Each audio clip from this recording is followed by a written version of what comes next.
Hello everyone, मैं M D Yadav और आप देख रहे हैं सूर्योदय सक्सेस पॉइंट। आज की इस कक्षा में मैं सॉल्व कर रही हूँ कक्षा 6-7 की जो हिंदी की कार्य पुस्तिका है उसका कार्य पत्रक 71, 72 और 73। तो चलिए स्टार्ट करते हैं। पहला प्रश्न है इसका। पहले तो हमें अनुच्छेद दे रखा है। निम्नलिखित अनुच्छेद को पढ़कर दिए गए प्रश्नों के उत्तर हमको लिखने हैं। तो चलिए पढ़ना स्टार्ट करेंगे। शिमला की माल रोड पर जनरल और पोस्ट ऑफिस है। उसी पोस्ट ऑफिस के एक कमरे में डाक छांटने का काम चल रहा है। धूप का मजा लेते हुए 2 पेकर्स और 3 महिला डाकिया फटाफट डाक छांटने का काम कर रहे हैं। पिन कोड का पत्र पहुंचने में खास महत्व होता है। पत्र में शहर के नाम के बाद लिखे अंक को पिन कोड कहते हैं। पिन कोड 6 अंकों का होता है। पुराने समय में कबूतरों के द्वारा संदेश भेजे जाते थे। जब संचार और परिवहन के साधन कम थे, हर कार्य पैदल ही आम आदमी तक चिट्ठी पहुंचाने का काम करते थे। आज संदेश भेजने के नए नए साधन उपलब्ध हो गए हैं। डाक बांटने में हवाई जहाज, पानी के जहाज और जाने कौन कौन से साधन इस्तेमाल किए जाते जा रहे हैं।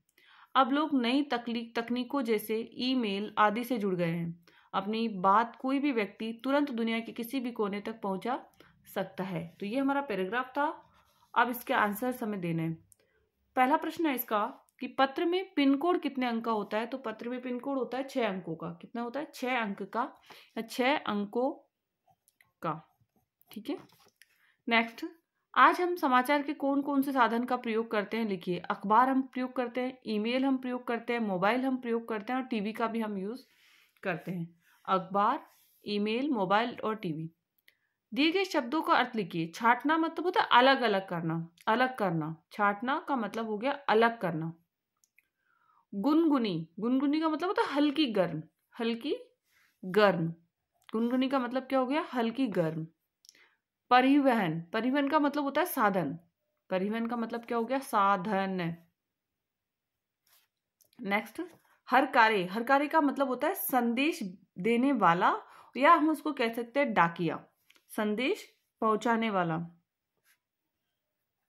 संदेश देने वाला, देने वाला,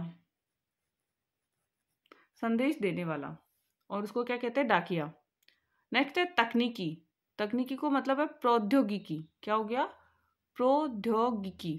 क्या हो गया? तकनीकी का मतलब प्रौद्योगिकी। ईमेल का मतलब क्या हो गया? Electronic mail, electronic mail, electronic mail. Email का मतलब क्या हो गया? Electronic mail.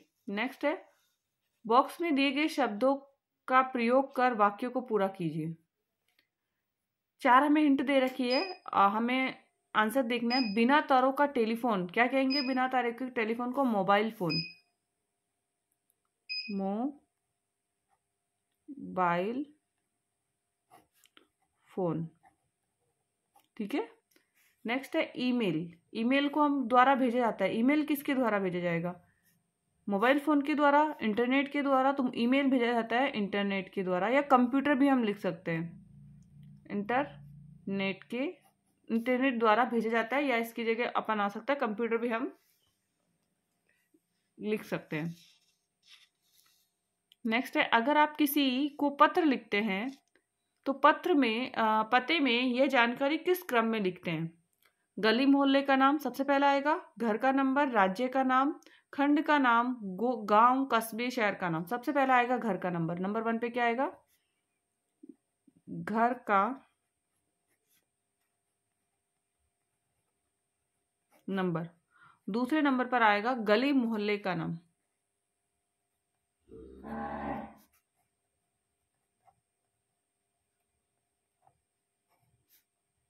के नाम, जो भी है। थर्ड नंबर पे इसमें आएगा गांव, कस्बे या शहर का नाम। गांव, कस्बे या शहर का नाम। ठीक है। नेक्स्ट इसमें आएगा खंड का नाम। खंड मतलब ब्लॉक जो होता है आपका, और जैसे 4, खंड का नाम। नेक्स्ट आपका इसमें आएगा गांव, कस्बे सॉरी, गांव कस्बा तो हो गया था, लास्ट में आएगा राज्य का नाम। खंड का मतलब यहाँ अपन डिस्ट्रिक्ट भी ले सकते हैं, तो वो भी आप डिस्ट्रिक्ट का नाम भी लिख सकते हैं, तो राज्य का नाम। नेक्स्ट अब हम करेंगे, हमारे पास है 72 कार्यपत्रक। 72 का है, दिए गए अनुच्छेद को पढ़कर प्रश्नों के उत्तर लिखिए। अनुच्छेद पढ़ना है और प्रश्नों के उत्तर देने। चित्तौड़गढ़ शूरवीरों का शहर है जो पहाड़ी पर बने दुर्ग के लिए प्रसिद्ध है। कहाँ पर है? पहाड़ी पर बने दुर्ग के लिए। उत्तर भारत के सबसे महत्वपूर्ण किलों में से एक चित्तौड़गढ़ का किला राजपूतों के साहस, त्याग और बलिदान का प्रतीक है। चित्तौड़गढ़ का यह किला राजपूतों की वीरता तथा नारी के अद्वितीय साहस की ढेर सारी कहानियों का गवाह है। चित्तौड़गढ़ मेवाड़ की राजधानी थी। चित्तौड़गढ़ के दुर्ग को विश्व विरासत स्थल घोषित किया गया है। इसे सभी दुर्गों का सिरमौर भी कहा जाता है। यह किला बेड़त नदी के किनारे बना है। दुनिया भर से लोग यहाँ के किलों को देखने के लिए आते हैं। तो ये हमारा है। अब इसके आंसर्स हमें देने हैं पैराग्राफ के।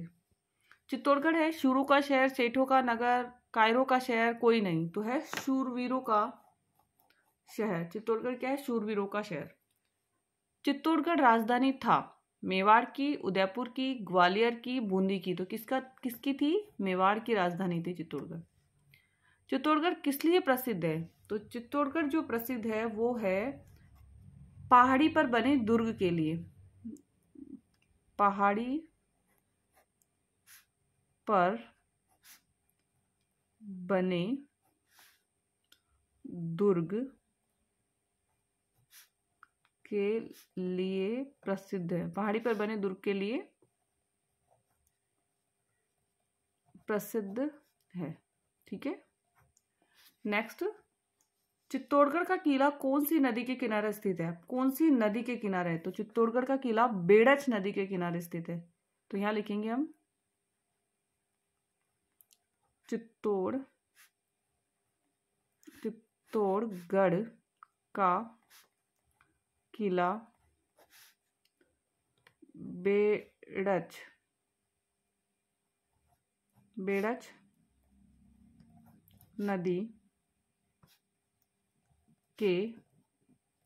नदी के किनारे स्थित है।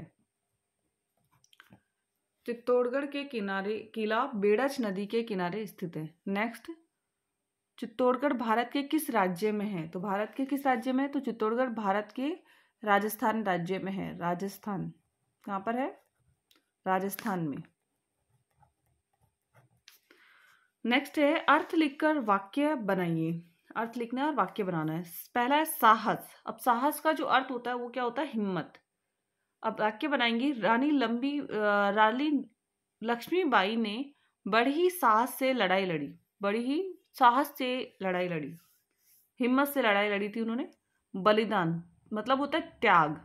मैं अपनी जान आप पर बलिदान कर सकता हूँ। मैं अपनी जान आप पर क्या कर सकता हूँ? बलिदान कर सकता हूँ। तो ये आपका हो गया सेकंड। थर्ड है शूरवीर, वीर व्यक्ति। शूरवीर का मतलब हो गया वीर व्यक्ति। महाराणा प्रताप शूरवीर थे। महाराणा प्रताप कैसे थे? शूरवीर थे। विश्व का मतलब हो गया संसार। विश्व का, भारत विश्व में प्रसिद्ध है। भारत विश्व में क्या है? प्रसिद्ध है। नेक्स्ट है, चित्तौड़गढ़ का किला किसका प्रतीक है?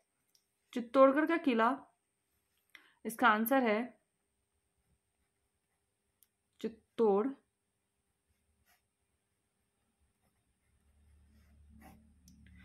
का किला राजपूतों के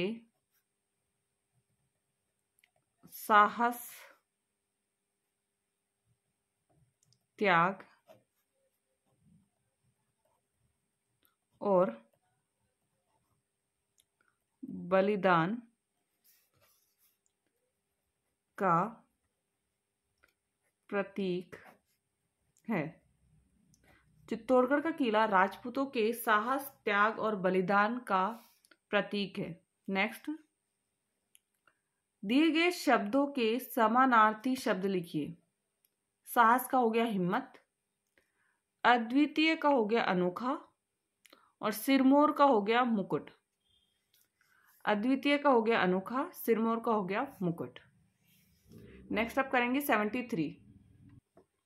अब 73 में हमें पहले एक संवाद दे रखा है, उसको हमें पढ़ना है, फिर आंसर्स देना।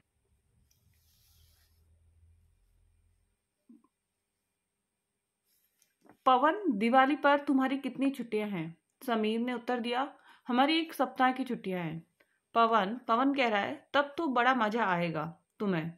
समीर, इस बार मैं खूब पटाखे खरीदूंगा। पवन आंसर दे रहा है, मैं बिल्कुल पटाखे नहीं चलाऊंगा। समीर ने पूछा, क्यों? पवन ने उत्तर दिया, पटाखों से प्रदूषण फैलता है। समीर फिर कह रहा है, पटाखों के बिना दिवाली का मजा ही क्या? पवन ने जवाब दिया, पटाखों से निकलने वाला धुआं हमारे स्वास्थ्य को नुकसान पहुंचाता है। समीर ने कहा, वैसे मेरे दादाजी को भी पटाखे पसंद नहीं है। पटाखों से सांस और आंख की बीमारियां बढ़ जाती है। नेक्स्ट पवन कह रहा है, जब तुम सब जानता है तो समीर, ठीक है, मैं भी इस साल पटाखे नहीं चलाऊंगा। अब प्रश्नों के उत्तर हमें देने हैं। प्रदूषण क्या है? सबसे पहला प्रश्न जो इसमें है वो क्या है? प्रदूषण क्या है? उत्तर होगा हमारा, हमारे आसपास के वातावरण में, हमारा जो वातावरण है, पर्यावरण है, अवांछित, यहां बिंदी नहीं है, अवांछित घटकों व हानिकारक पदार्थों का मिलना प्रदूषण कहलाता है। हमारे पर्यावरण में अवांछित घटकों व हानिकारक पदार्थों का मिलना ही प्रदूषण कहलाता है। तो ये हो गया पहला प्रश्न। नेक्स्ट है, कौन कौन से प्रदूषण से हमें और हमारी धरती प्रभावित हो रही है? तो हमें प्रदूषण के प्रकार लिखने हैं यहाँ पर। वायु प्रदूषण, जल प्रदूषण, वन प्रदूषण आएगा यहाँ पर, मृदा प्रदूषण। नेक्स्ट है, हम प्रदूषण को कैसे रोक सकते हैं? हानिकारक पदार्थों का वातावरण में मिलने से रोककर, हानिकारक पदार्थों का वातावरण में मिलने से रोककर। पटाखे, नेक्स्ट है 4, पटाखे बड़े बूढ़े और बीमार लोगों के कैसे प्रभावित करते हैं? पटाखों से निकला धुआं बड़े बूढ़े और बीमार लोगों को सांस लेने में तकलीफ देता है। नेक्स्ट है, आप सब दिवाली कैसे मनाते हैं? माता लक्ष्मी की पूजा करके, दीपक जलाकर,